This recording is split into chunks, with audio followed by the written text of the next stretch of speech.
Um, there we go. Thank you, thank you. Okay, I see a lot of folks are joining. Welcome to everybody who's already on the call, and welcome to those of you who have later joined virtually. I'm Maggie, I'm the Director of Community at TSPA, and welcome to this session called That Escalated Quickly. It's one of our most popular virtual series that we do. So in case this is your first time joining a TSPA event and you're joining because the two lovely women on this call you want to hear from them directly. I'll share a little bit about TSPA and then I'll share about our guests and then I will pass it over to them. So if you don't know what TSPA is a nonprofit supporting the global community of people working in online trust and safety. We work alongside trust and safety teams to help them develop expertise, skills, and relationships they need to navigate this extremely unique profession, which you'll hear more about from our two guests. We are also a forum for professionals to connect with and network with their peers and exchange ideas on how to practice the work of trust and safety, and also seek guidance on how to think about their career development. And that's actually what's bringing us to this conversation today. So this series, That Escalated Quickly, is a series of fireside chats with TSPA members about their careers. We explore the diversity and breadth of those doing this work. As many of you joining this call probably know and have experienced yourself or are beginning to experience if you're newer to the career, there's not really one path in the trust and safety field. And so it's really helpful to hear from people who have a lot of experience and can shed light on their experience. And so we have two guests here today, which I'll introduce, and then I will be going off camera. I will be collecting questions throughout this session. And if you have ever presented virtually, you probably have this experience where it can be a little unnerving to present to people who you can't see. So what's really helpful when you're presenting, when you cannot see an audience, is if people ask their questions as they have them, so that you can see that people are listening and have questions and you know kind of where to take the conversation. So if I can ask one thing of our audience members, it is to pop your questions in the Q&A as we go. We'll be saving the question for most of the questions until later in the conversation, but that would be so helpful to our participants. So thank you. So we have two guests today. Our first guest is Neha. So Neha is a TSPA advisor and the Director of Global Trust and Safety at Radix Web Solutions. Her core work is to identify and mitigate domain name abuse. In the last 10 years of her career, she has worked in diverse security segments, including counterterrorism, violent extremism, preventing online radicalization, intelligence investigations, and crisis management. Before Radix, Neha worked with Indian law enforcement and the Wikimedia Foundation and Netflix, donning several hats within security, trust and safety, and intel-focused roles.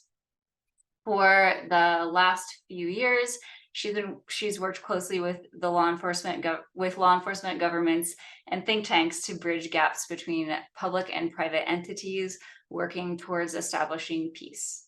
When not working, she loves to read, travel, and laugh with family and friends, which I highly recommend to anyone in trust and safety. And our second guest is Gullnaz. So Gullnaz is the founder of Nest Consulting, which offers at-service trust and safety services to tech businesses and specializes in issues pertinent to Asia-Pacific region. She previously held roles in trust and safety across Facebook, TikTok, and Twitter, and also scaled trust and safety policies and processes for early stage startups.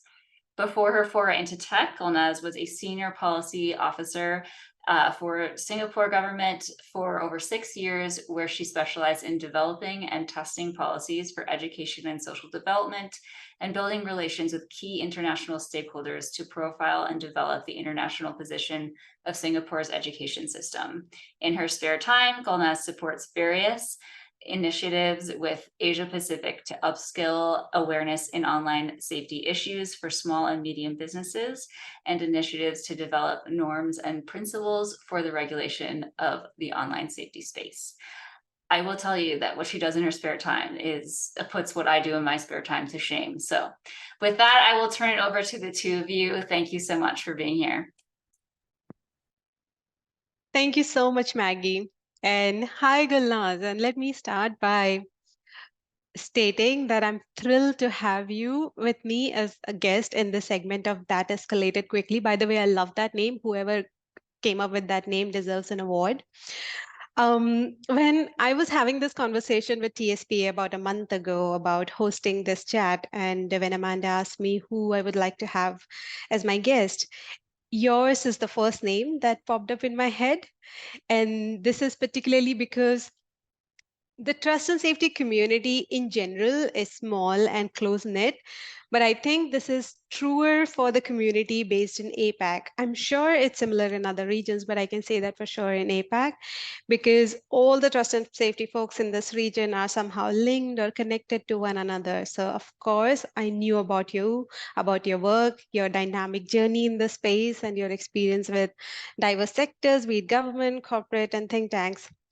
But I thought that also you, as a guest, bring in a lot of unique elements to the table that make this conversation more relevant and exciting, especially today, because you have been a leading voice in trust and safety space in APAC, a region which has its own unique challenges. Let's just say that you have been here from the beginning. You have seen the trust and safety space evolve and the increase of involvement of corporate companies and conversations between corporate companies, government, law enforcement, and how we started talking about counterterrorism first, and then violent extremism, then hate speech, then fake news, and then disinformation and whatnot. We started to cover in trust and safety space.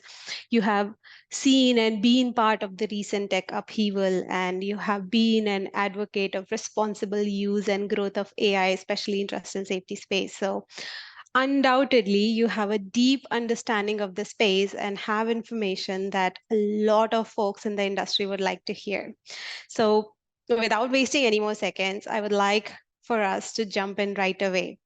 So would you like to begin by telling us how did you land in trust and safety? I'm sure all of us have our own stories of how did we end up here, but what made you choose this strange profession? Yeah, thank you very much, Neha, and thank you for that warm introduction. I'm a bit embarrassed right now. My cheeks are flushing. I don't know if you guys can see, because that was such a robust introduction. I hope I can do everyone justice for your time today, this morning, this afternoon, this evening, depending on where you are. So do put your questions through because both Neha and myself really want to ensure that this session is meaningful for you. So we're going to attack it or approach it very broadly, but if there are areas which are specific that you want us to dig into, please ask your questions as we go through. I would also like to thank the TSPA for having me here today. It's great having an organization like the TSPA. It gives us a sense of camaraderie and community, which I think in my earlier days of being in this field was not yet existent. Um, it took us a while to develop a community around this profession.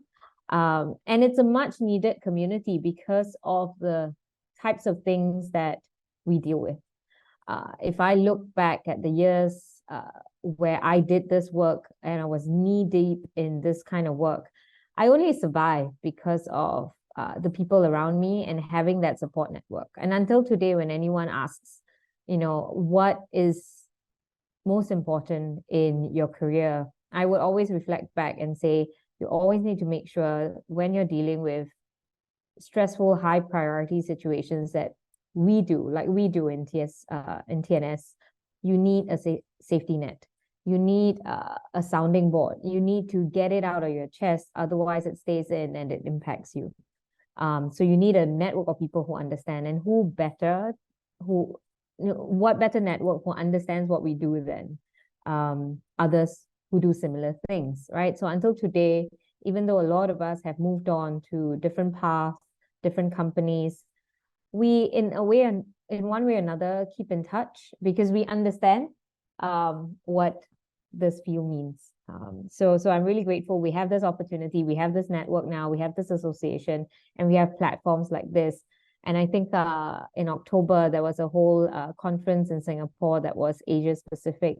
So it's really great that there's also diversification, that, you know, a lot of us are very used to waking up very late at night, jumping into some of these global calls because we want to stay plugged in. So I'm very heartened to see that TSPA is pushing for these things to be more diverse, more accessible across different communities. So that's how I would start off with, by thanking everyone. And then I forget what the question was. So Neha, the question was, how did I get into this field? Was that?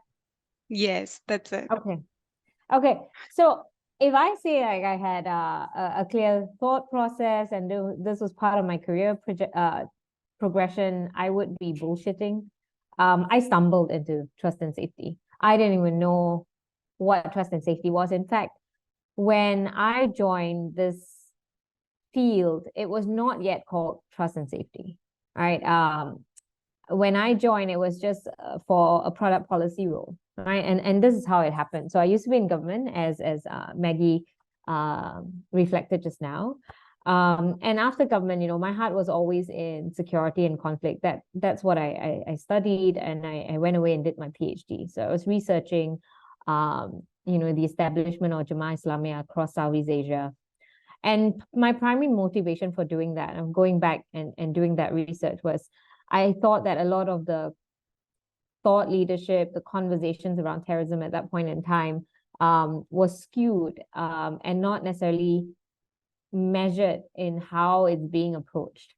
So I did my research, and I also helped a lot of media organizations and journalists understand how to talk about terrorism and how to do it in such a way where you weren't perpetuating an act of terror and furthering their agenda. So that was some of the stuff that I was doing while doing my PhD.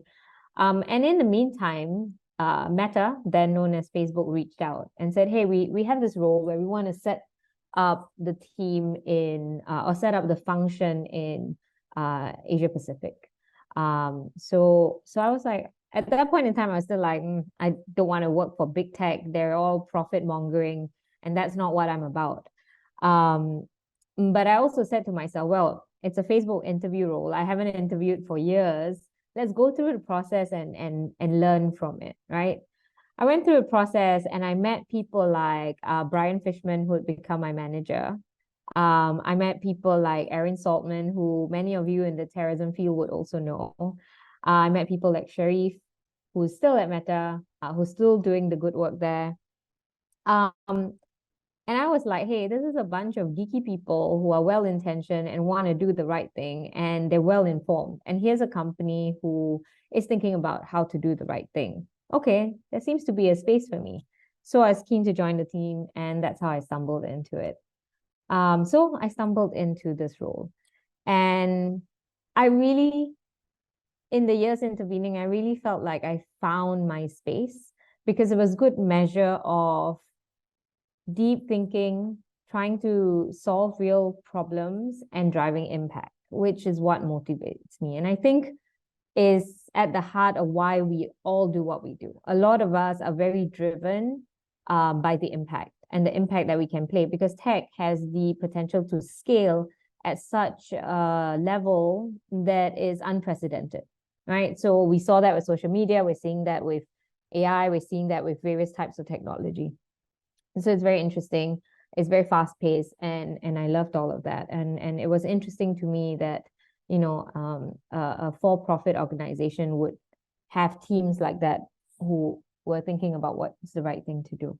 So that's how I stumbled into it. And then after Facebook, I was keen to develop further into different areas of abuse, different types of abuse patterns, and hence why I went to TikTok, helmed a larger team there, and looked at all sorts of area abuse. Sometimes I was scratching my head. I was like, why is this abuse? Why are we even considering this to be an abuse?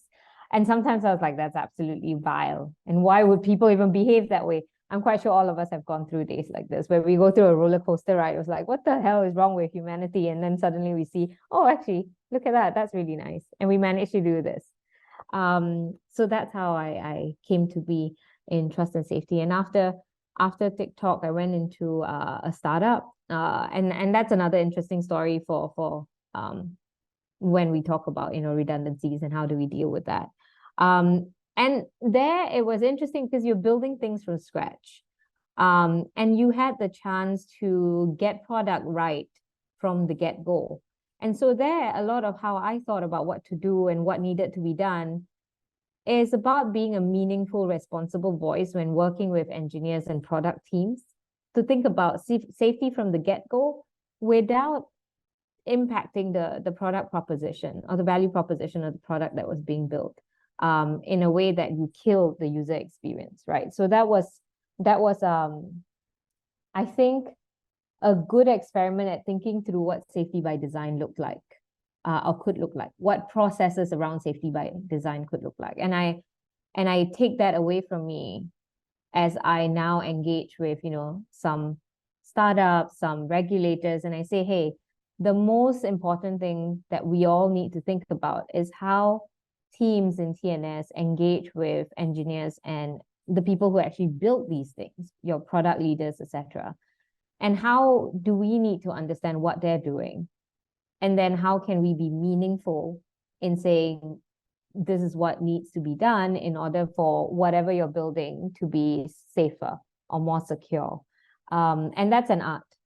It's a skill, it's a science, but it's also an art, and it takes a long while. Today I work with my direct boss is someone who's a computer scientist who's built a few companies and sold it off, who's an AI and a systems person at heart. And every day when we talk to each other, it's almost like a chicken and duck having a conversation. Because for me, the world is always gray. And for a lot of engineers, a lot of product people, a lot of systems people, they look at the world as, here's a problem, let's solve it, right? And how do we solve it? So they're closer to, let's think about things in black and white, in binary. And I'm like, but hey, it's always gray. And so how do you navigate that conversation and how do you come to a conclusion? I think it's something that all of us need to think about and need to work at being better at in order that we can build products which are safer. Because if we can figure that bit out, a lot of products, it'll be easier to have a lot of these conversations that we need to have with people who actually built the tech. So yeah, so that's a long-winded way of talking about how I came to be in this space. But I love it. It's a very interesting story. And I'm very pleased to hear. I think a majority of the folks in this field somehow stumbled upon trust and safety without knowing what this field is, and then came in here and then kind of never left. And I know that you and I have been in and out of trust and safety, and we talked about it earlier as well. Like, you can leave the trust and safety, but then it just trust and safety never leaves you. You cannot isolate yourself from trust and safety issues. It just changes your worldview, it changes your perspective, and then everything becomes gray. That sounds very sad, but it's not that much. You become much more realistic, I think. Yeah, but I'm sure that this has been a very dynamic journey from Meta to TikTok and Think Tank now. And also, as you said, when you joined, trust and safety did not even exist. It was a product policy, and then trust and safety evolved with as in when different issues started coming in, and different organizations have different challenges and different approach to handling issues. And as a trust and safety person, you're always not also on the same page with the leadership many of the time. So I think that across this entire journey, you would have had multiple memorable moments, let's call them. And would you like to share with us some of those memorable moments? It's your choice, whatever those moments are. Okay, let's think. How do I share this without going into like privacy issues? Okay. I think you and I were chatting as we were preparing for this about, your worldview and how things are colored. And one anecdote I was sharing with you is how, I look at how sometimes people are sharing things on platform and I can't help myself. Sometimes I'm like, don't do that. Why are you sharing this? Like I was sharing an anecdote about how at my daycare, some of the parents were just openly sharing pictures with their kids, and it may be an open profile and things like that. And you just want to go there and sit them down. It's like, do you know what can happen with some of these pictures? Do you know what the world out there is like online? And you have to almost stop yourself, right? Because you and I would understand, people on this call would understand some of the abuse patterns and the possibility, like how something so innocent can be turned into something vile. But the rest of our communities may not. And it goes back also to like how difficult it is sometimes to talk to our families about the work that we do. And which is why, you know, we sometimes don't talk about the nitty-gritty of what we do with our families. We just give them the top line perspective. And we need each other to talk about the work that we do because we understand that. I mean, memorable anecdotes. Oh gosh, so many actually. I remember like having weird conversations with people in the corridor. When you work in big tech, there's a lot of other teams, right? As like your creative team, your business team, your SMB team, etc. And then you've got this weird group of people who do like trust and safety work, and everyone else sort of like, okay, you guys just do whatever you do, and we're not going to bother you, because they hear the water cooler chats and they're like, what the hell is going on? You talk about random things like I remember this one headline once where we had to deal with something where it was a someone who was a vegan cheesemaker was laughing at a butcher being caught up in a terrorist attack because they're a vegan cheesemaker. And you can't even make this thing up, right? You're like, oh my goodness, a vegan cheesemaker poking fun at a butcher because the person had died as a terrorist attack. You're like so many different levels of weirdness that you're like, my mind is blown. And I'm choosing something that's relatively innocuous to share. But you've got everything, right? From like, I'm sure we all have dealt with things like that, like you know, excess skin showing. And then you're, as a woman, you're looking at it, it's like, what's wrong with that? It's just a belly button, or like it's just a bit of bum.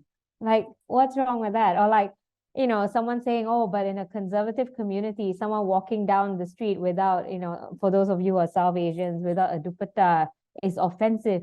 And you're like, how offensive is offensive? Is this a content removal offensive?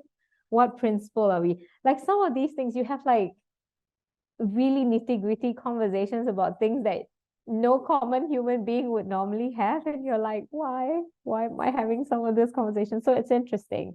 And then when I remember when I was at TikTok, because I was looking after a team that looked after a whole spectrum of abuse, within a day I would have conversations on like guns to like drugs to like, pardon my French, nipples to like you know corpse and how much blood is too much blood, you know. And you walk away at the end of the day, you're like, can I just look at videos of kittens and puppies after this? I don't want to talk about anything else. And I would literally come home, and I used to have a habit where I would read articles before bed. And since I've been in TNS, after a couple of years of being in TNS, I stopped doing that because there's just too much intensity throughout the day that when you come home, all I want to do is watch a series of Netflix. Like my husband laughs at me. He's like, for someone who is relatively cerebral and he thinks is smart, you watch really trashy stuff when you go online. I'm like, dude, you need to understand my brain just needs to stop working and stop thinking.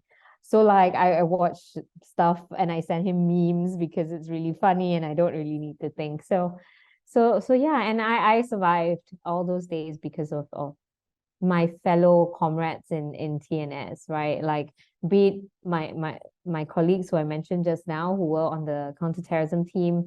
I don't know if she'll see this, but a colleague of mine, Sheen, and I were hilarious. Like I'm half Pakistani and she's Kashmiri, and some of the things we have to deal with, and we talk about it really fervently, and people will often look at us, and especially the junior folks who just joined the team, they look at how we debate about things and they think we were going to kill each other. At the end of the meeting, we'd be like, hey, you want to go and get some chai?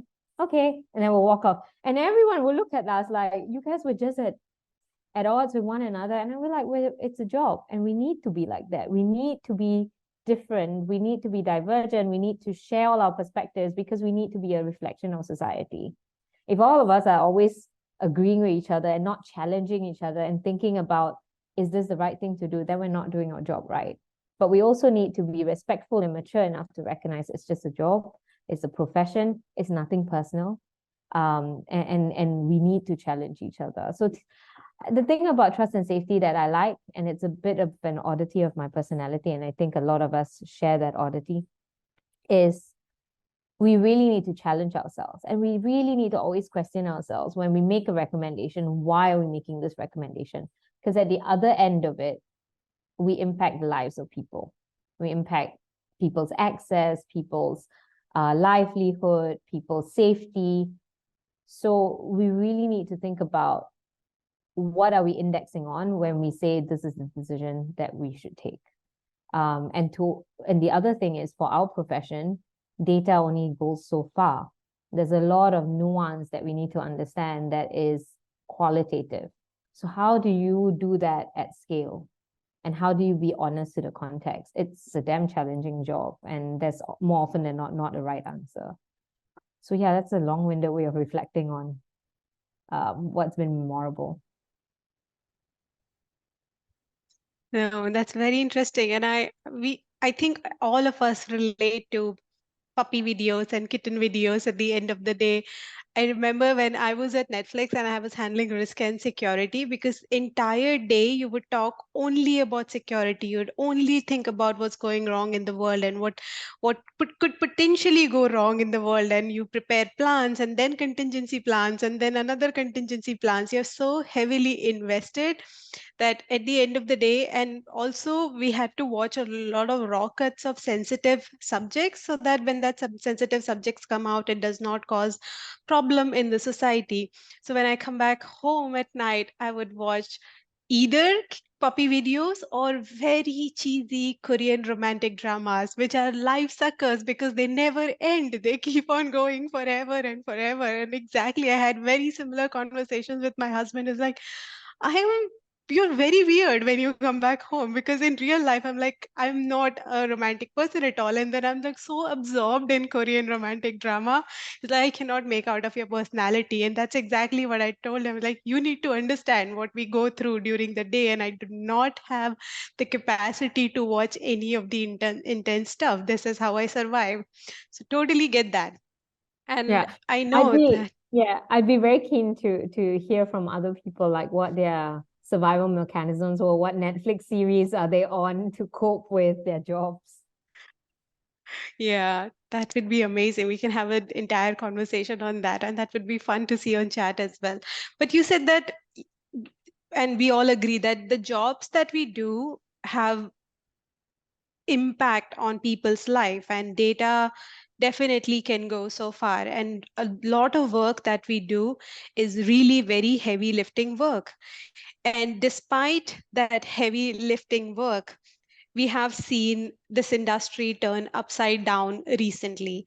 Like the trust and safety, the tech in general went through a difficult phase, and trust and safety went through a challenging phase, especially in the last 1.5 years. And I think a lot of the people, almost everyone in TNS space, were impacted either directly or indirectly, or have seen their teams change and have seen the company's attitude towards trust and safety change when there's so much is going on in the world, because we are always firefighting from the moment we wake up until we go to the bed, and we are always thinking that there's so much catching up to do, and if we do not do, the world is going to collapse. And then the company comes and makes the decision, actually you're not that important, maybe we'll reconsider this in some time. And this has had not a good impact on the trust and safety in general. So what do you have to say about that? What do you want to say to trust and safety folks who have gone through that and have seen that? Yeah, okay, so there's a lot in there, right? Let's talk about, I guess, the upheaval. By talking about upheaval, you're talking about like the tech layoffs and things like that. So let's deal with that first, because if anyone is on this call and have recently faced that or is going through that, because or even recently there were a few rounds of that I've seen. So firstly, we commiserate with you, and if there's anything we can all do to support each other, reach out. I guess part of my story was I went through 2 back-to-back redundancies. So not only did it hit once, it hit again then. And so that's an interesting story. The first time it happened was the startup folding up because it ran out of cash. So, and it happened quite suddenly. So most of us were shocked by it. And I also had a team I was leading. So I also had to think about how do I manage a team while managing my own headspace, and the stresses that came along with that. And it was the first time I was unemployed since, I don't know, the age of 18. So it was nerve-wracking for me. There was a lot of emotions to unbundle. I think across my team also, I saw different approaches and different challenges that people are facing. So some folks were worried about responsibilities that they have, either because they have kids or parents who depended on them. Some were on work visa, so they're really worried about, what this then meant for them, how soon they had to pack up and leave, how can they find something else. So different people had different challenges, and the manner in which some of these layoffs were conducted also is also pretty abrupt. For those who were left behind, what I heard from layoffs from other companies and friends who reached out and wanted to have a chat, for those who were left behind, you sometimes had a sense of survivor's guilt. You were then dealt with a situation where there's more on your plate and you're trying to figure out how do we redistribute, how do we deal with it. I think a hidden part of this were also for the managers trying to manage a team and keeping them motivated in an environment where the layoffs happened. There weren't always very clear explanations as to why certain people were laid off and certain not. Certain teams were impacted more than others. And the managers didn't have the answers for this because it was decision making was concentrated in certain sections of the company. So it was really hard, and I had a lot of friends who were in management role who reached out and like, hey, how did you deal with it, and or just needed a sounding board, a shoulder to lean on. And so again, the network was important. And I think after I had my first experience, it was pretty stressful for me. I looked for something else, and I probably didn't take time enough to slow down and think about what this all meant for me and what I wanted for my next step of my career. And I jumped into my next role. So this is the funny story. I joined Twitter on Monday, the Friday before Elon Musk bought the company. So I mean, it's public knowledge now. Everyone knows the story of what happened and the views on trust and safety and policy teams there. So it was, I think I was there for about 3 months, and it was painful seeing waves and waves of people and helping manage that. I guess sometimes I look back and I was like serendipitous that I was there because I had dealt with it before.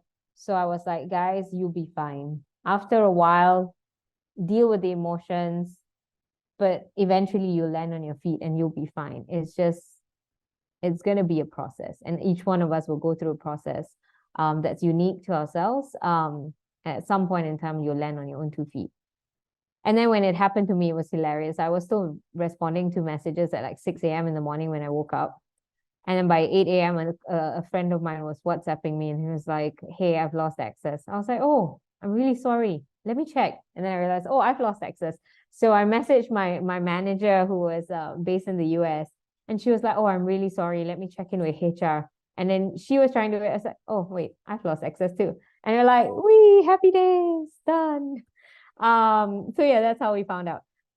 So having been sorry to interrupt, like nothing was communicated. You just lost access. That's how you discovered. Yeah, eventually, they got to it and sent us an email. But on the weekend itself, we found out by losing access. It's a familiar story. People have talked about it.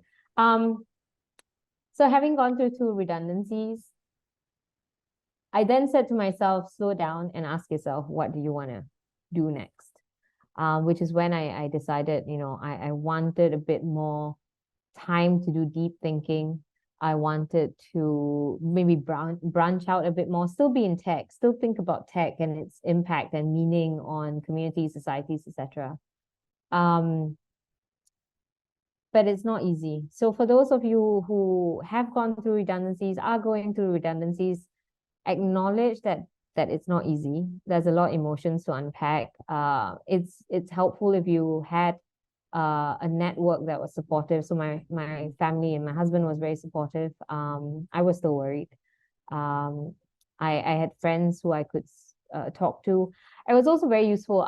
At that point in time, I was looking for a career coach for myself, and then I got made redundant, but I had already reached out to this career coach. So he said to me, let's talk about redundancies and let's talk about rebuilding yourself.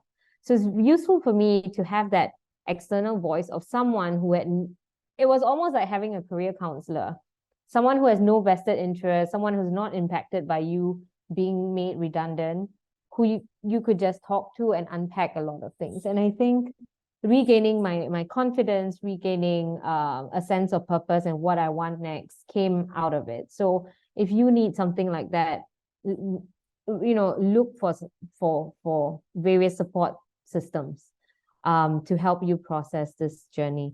And then reach out to connections, etc., and see how you can either reinvent yourself or continue on this path. Some people have also asked me, what was it like to step out of big tech? I think a lot of folks who work in big tech get nervous about stepping out of big tech because it's a relatively structured environment and you are looked after well. And to all those people, I'm like, yeah, it's going to take a while to readjust, to break into a new sector or a new environment. So across the teams that I manage, some have gone out of trust and safety altogether, some have gone into government, some have gone into regulatory space, some have tried to start up their own startups. And in their own ways, they found different things or are finding different things and reinventing themselves. And it's exciting. And I think it's also contributing to an environment where trust and safety becomes more diversified. It's not concentrated in certain nerve centers. And I think that's going to be good for the ecosystem. So it's painful for the individual.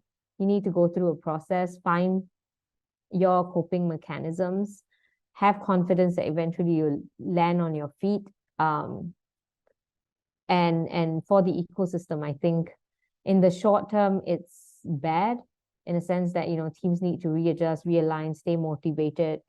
I think it would take a while for the companies to readjust and consider whether or not they had managed a good balance across all their needs. So you start seeing some companies realize, hey, maybe we shouldn't have laid off for these roles.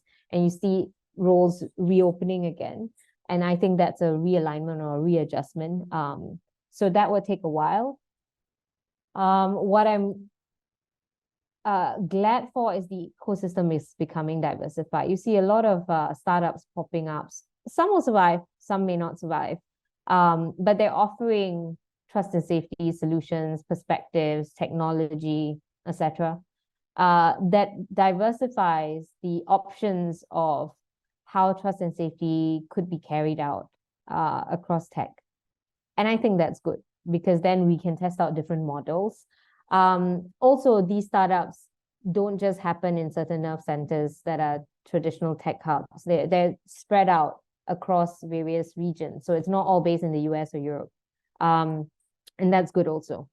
So you can have solutions that are being offered that is more diversified.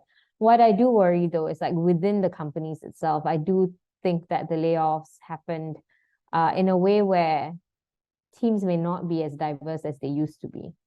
So at some point in time, big tech, say after Arab Spring, for this region when Myanmar happened, etc., there was a huge realization that, hey, we need to build out our teams. It needs to be diverse, and the diversity needs to go all the way to decision making. It's not just at the operations level. It needs to go all the way to the decision making.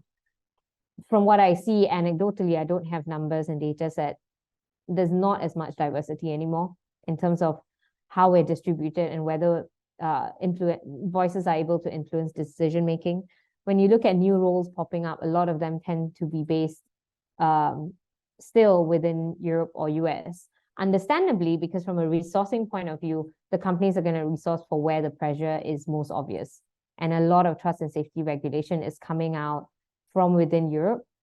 And there's a lot of pressure coming out from within the US. And to the extent that the companies are registered in the US, then it's an existential problem for them that they need to address upfront. So yeah, it's a nuanced environment, some opportunities and some challenges.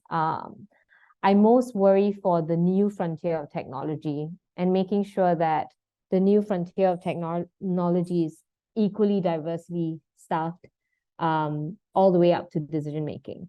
You see a lot, and just to use as an example, right? You see a lot of the AI companies, for example, when you look at how they're staffing for trust and safety. And I do this because I'm thinking about AI regulation, etc. In the work that I do right now. They're not staff out here, and they're not hiring out here. So what does that mean for the models that are being built upfront? Yeah, policy, you can slap it on later on. But if you think about safety by design, the models need to be built in a way where the value systems are diverse enough. So you do see some thought leadership or some research into, you know, how our current models are skewed when it comes to gender bias. But I'd like to see more being done into, you know, sampling what this all means when it's trying to serve diverse communities around the world.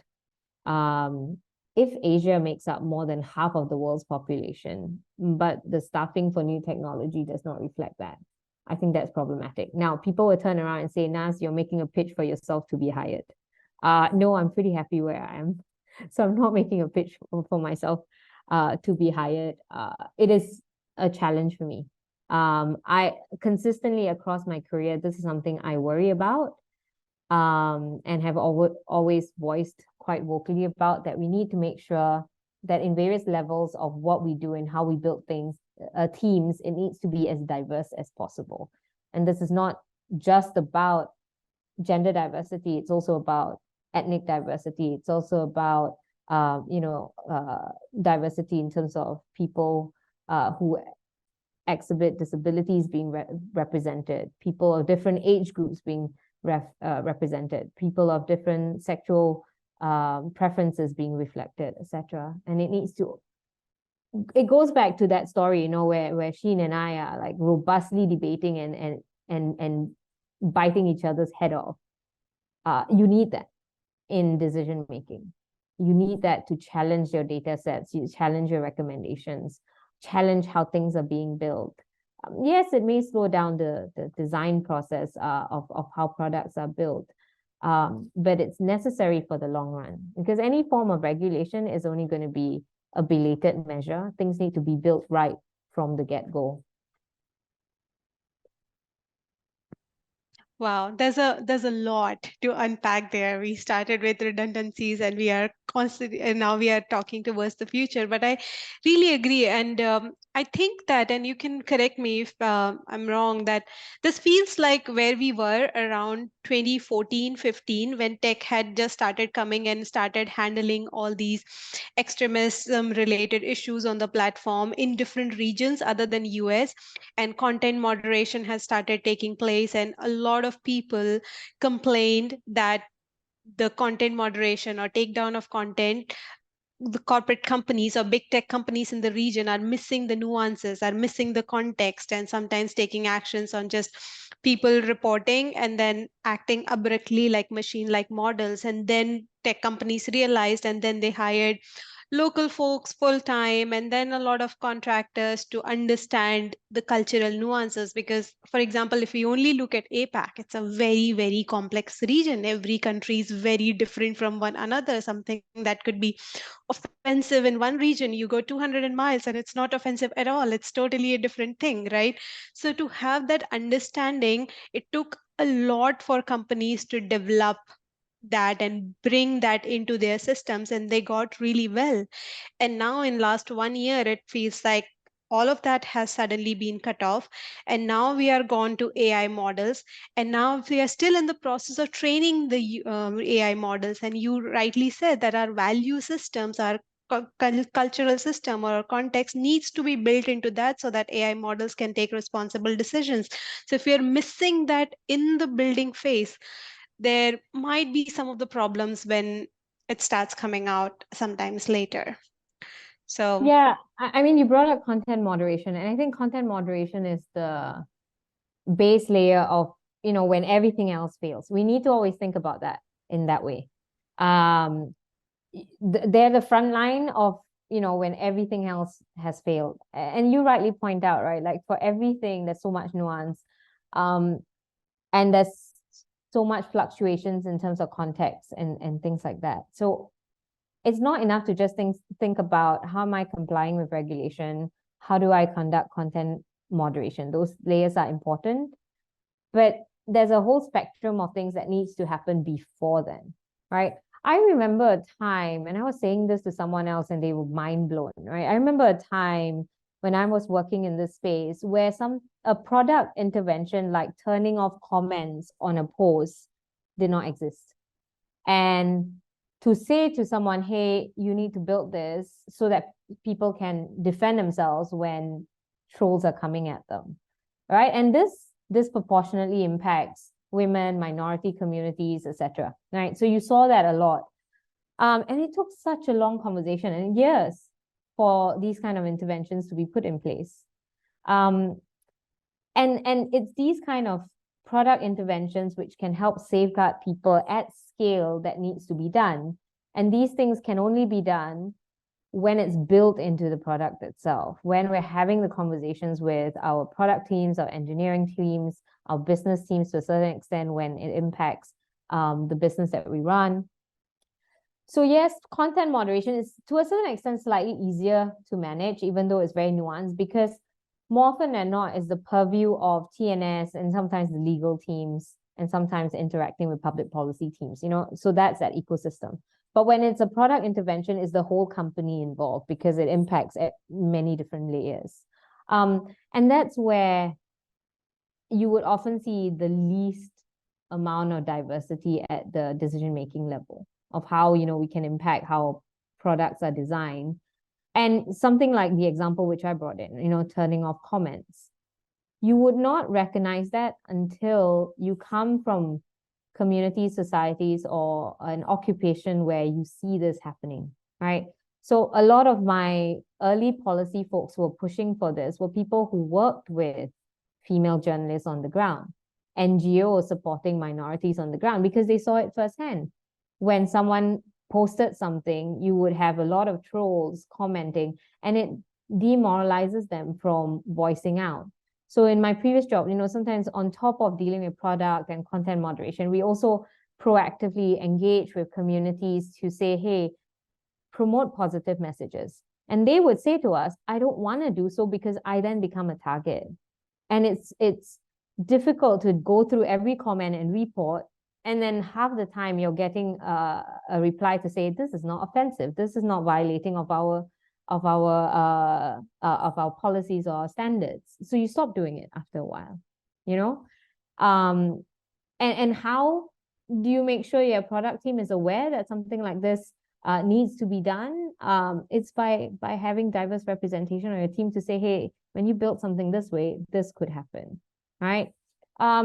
And then today, I work very closely with startups and I work within a venture capital firm. So I see a lot of new upcoming trends in technology, and live commerce, for example, is hot and upcoming. And there's a huge battle in that field across Asia. The potential for abuse is loads, right? Like how do you, and then the latency is almost non-existent.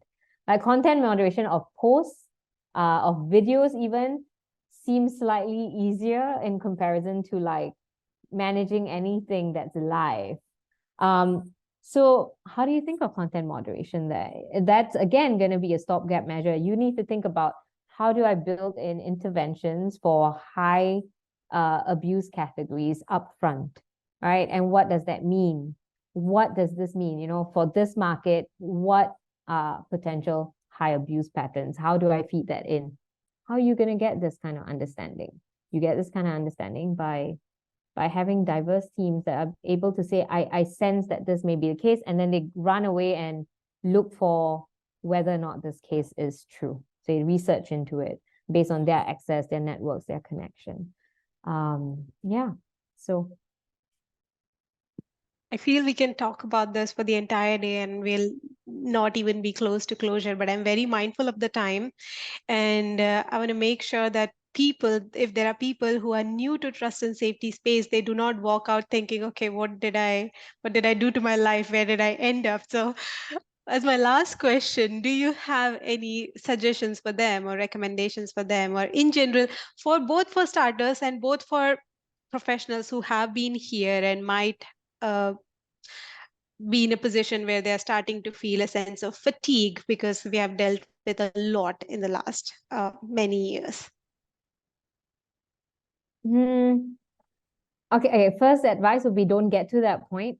Day in, day out, have your coping mechanisms. So that would be my first advice. Second advice would be if you come to a point where you're hitting a wall, be brave and step away for a while. I often say this to my teams because, you know, the trust and safety space, you feel responsible. Most of us, if not all of us in this space, feel responsible. Like if we don't get it done and we don't get it done right, people are going to be impacted. So you work really hard, work really long hours. And I keep telling my teams, and I say this until today, if your own jug is half empty, you can't pour glass for someone else, right? So um look after yourself. If that then means stepping away for a while and doing something else, and then with an eye to come back eventually, that's fine, right? And then if you want to do that, look for something that keeps you sort of in the mix of things and adds to your skill sets, to your network. Those are two important things to add onto. And then that's fine. Take a step away, do something else. You would be, you know, what I'm realizing doing this for myself is that I become a bit more attuned to the world out there again, right? Because we in our TNS space, after a while, we are also live in our own bubble. Why do people not get it? Why do people not understand this is bad? Surely they will understand this is bad. But when you step out and then you see it from the outside in, you're like, okay, I can see why it was that way, you know? So you refresh your perspective, and then later on in a few years, if you want to come back and find opportunities to come back, keep your connections, build further connections, and upgrade your skills, so that if ever you want to come back, you know, you are better equipped or well equipped to come back. And for New Year folks, it's like it's not as bad as we may have made it sound. Like trust and safety is a very rewarding job. Yeah, it is. I mean, I miss it. I mean, stepping out, I miss it. It was, I always talk about it fondly. It's a very impactful and meaningful career. Maybe someday I would come back and be knee deep in it again. But we all should feel that it's fine, you know, and we should be honest with ourselves that it is a stressful job. Recognize that. Don't see it as a weakness that we find it stressful, and see it as a revolving door. So that would be my advice. I love the job. Me too. Thank you so much, Gullnaz. Definitely, thank you. I could listen to you talk about this all day long, and I'm already like taking so many. I think so many people will find this session useful, even as a recorded session. So thank you so much for your insights. One of the things that you talked about early on is wanting to make a change, and your passion for making a change in a space where you saw that there was like it was sort of skewed and not represented. And I was curious to know what advice you would have for folks who want to make a change, because I think when you first get into trust and safety, and 10 years later, it can be really challenging to persist when you want something to change and you're facing kind of the uphill battle or the company priority shifting or whatever it is. So if you are that person who wants to make a change, how do you persist? I mean, from a practical point of view, first understand what makes your company tick, right? And pitch for the change in a way that is resonant with their language, right? If you are trying, so I've seen this with some of my folks, right? A lot of us have a bleeding heart and we wear our heart on our sleeves. And so we'd be like, it's the right thing to do. This is the principle behind it. But then when you talk to certain segments of the business, they may not understand that, right? And so try and speak their language as much as you want to be heard in your own language. So recognize the company priorities, what language they speak, recognize also the decision-making pathways. Who are the people who need to understand why this is a problem and a challenge? So those are two practical advice I would give. The one that I see the most is, we go out there with our guns blazing because a lot of us have a bleeding heart and very principled in our approach. But then half of the company don't understand why we're fighting for it. So we need to learn how to speak other people's language so that they can understand why they need to do this. More often than not, once they see it in their language, they find a way to do it. Because usually when we're telling them someone's going to die, no one is going to say, oh my God, just let those people die in most of the companies I worked in. So yeah, those are two practical advice. Thank you so much. And we just got this is not a question, but a lovely comment. I love hearing from women who look like me and took the challenge to enter a field and industry that is so different for us South Asian women! Exclamation point. And then the further comment is, I zone out by countering my TNS research with perusing TMZ. TMZ is a good one. A good way to zone out.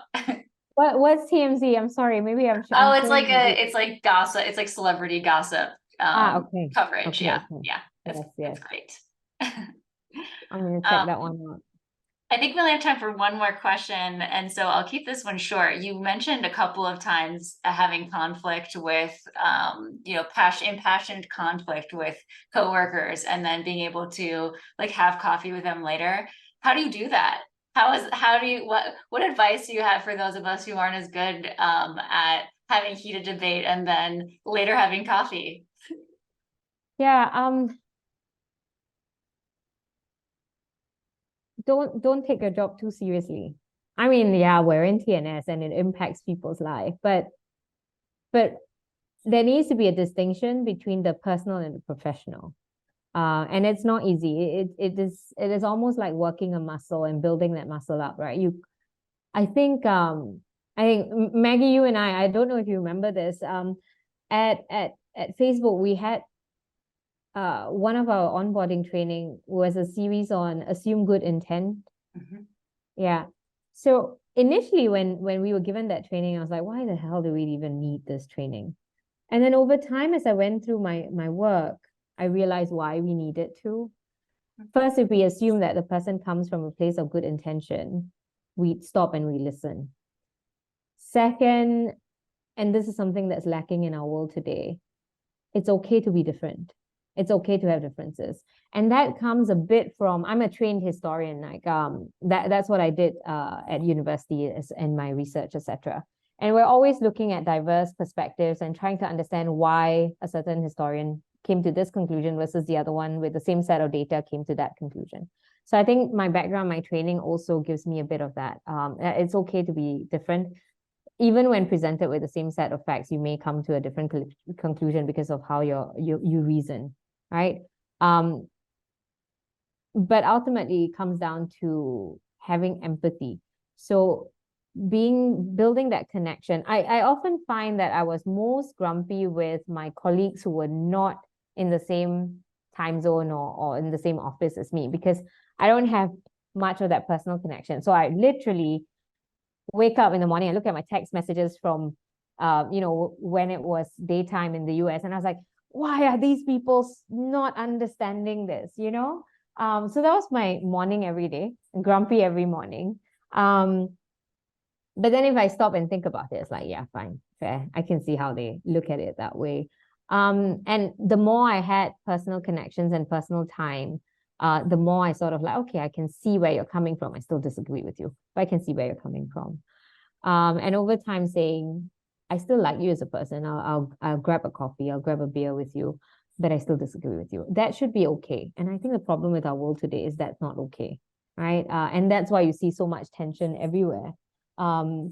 So like for some of my junior folks, I would tell them, go and find a hobby outside of work so that you don't feel like work is the only thing that you have, right? And then you can sort of position it better. It's like, it's just work. And we're disagreeing on this point, but I still like him or her, you know, and build personal connections when you can. And then, you know, jumping on a call and say, hey, you and I disagreed on this. Can we unpack that a bit more and understand, try and understand? Yeah, those kind of things helped me a bit throughout my journey. Oh, I love that advice. Thank you so much. I know we're at time, so I don't want to take up too much of your time. I wanted to end by just noting, you have, you know, navigated so much ambiguity in your career, and that was really clear in all of your answers.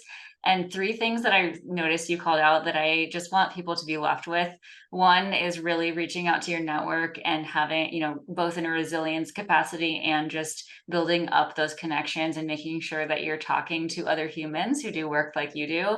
Two is unpacking your emotions. So I hope everybody heard that one loud and clear, that those are valid in and of themselves. And then the third one you mentioned was around career coaching. And I just wanted to note, you know, I do think it's really valuable to have that outside perspective on your career. And if you do not have the ability to have a career coach in your life, we also have coffee chats available at TSPA. Those are available whether or not you're a member. And that's a great opportunity to get sort of an outside perspective on something that you're working through. So I just wanted to end on that note because I thought that was so beautifully said when you were talking about transitioning, you know, companies a couple of times rapidly. So thank you guys so much for doing this. This was amazing.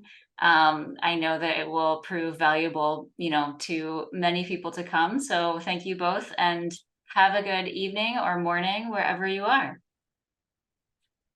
Thank you. Thank you so much, all.